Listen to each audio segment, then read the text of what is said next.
rewrite using sigma notation.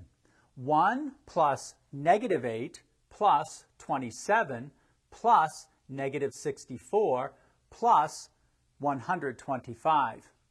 Well, first notice that these numbers, 8, 27, 64, and 125, are all perfect cubes. So in fact, 1 is a perfect cube. It's 1 cubed.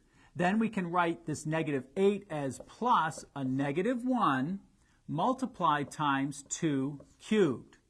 Then plus 3 cubed. Then plus a negative 1 times 4 cubed. Plus 5 cubed. That helps us now because we can, using the exponent of 3 or the cube, we can write the sigma notation as the summation k equals 1 to 5 of negative 1 raised to the k plus 1.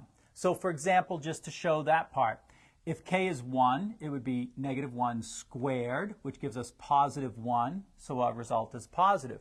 Whereas if k were 2, it would be negative 1 cubed, giving us negative 1 for the second term. So that's good.